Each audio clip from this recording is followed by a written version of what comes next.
ఇక హత్యాయత్నం తర్వాత డొనాల్డ్ ట్రంప్ విమానం దిగుతున్న దృశ్యాలివి. ఆసుపత్రిలో చికిత్స పొందుతున్న తర్వాత ట్రంప్ తన సొంత విమానంలో ప్రయాణించారు. ఆయన విమానం దిగుతున్న దృశ్యాలివి. దాడి తర్వాత ట్రంప్ కనిపిస్తున్న వీడియో ఇది. ట్రంప్ హత్యాయత్నం ఘటనను దర్యాప్తు చేస్తున్నామని FBI తెలిపింది. దాడి వెనుకున్న ఉద్దేశాలేంటో తాము తెలుసుకునే ప్రయత్నం చేస్తున్నామని చెప్పారు FBI అధికారులు.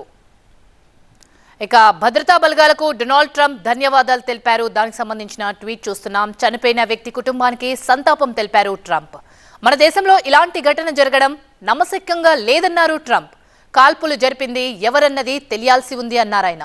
అయితే నా కుడి చెవి పైభాగాన్ని చీల్చుకుంటూ బుల్లెట్ దూసుకెళ్లిన శబ్దం నాకు వినిపించింది అంటూ ఆయన ట్వీట్లో వెల్లడించారు. అయితే బుల్లెట్ గాయంతో తీవ్ర రక్తస్రావమైందన్నారు ట్రంప్.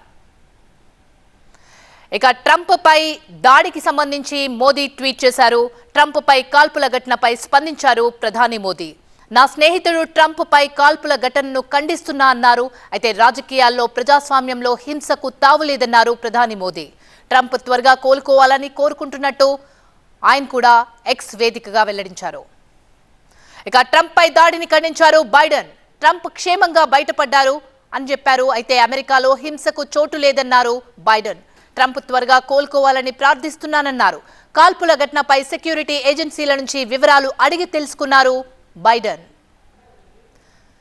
ఇక ట్రంప్ పై కాల్పుల ఘటనను ఖండించారు కమలా హ్యారిస్. ట్రంప్ త్వరగా కోలుకోవాలని ప్రార్థిస్తున్నామన్నారు. కాల్పుల్లో గాయపడ్డవారు త్వరగా కోలుకోవాలి. అమెరికాలో హింసకు తావులేదన్నారు కమలా హ్యారిస్. కాల్పుల ఘటనను అందరూ ఖండించాలి.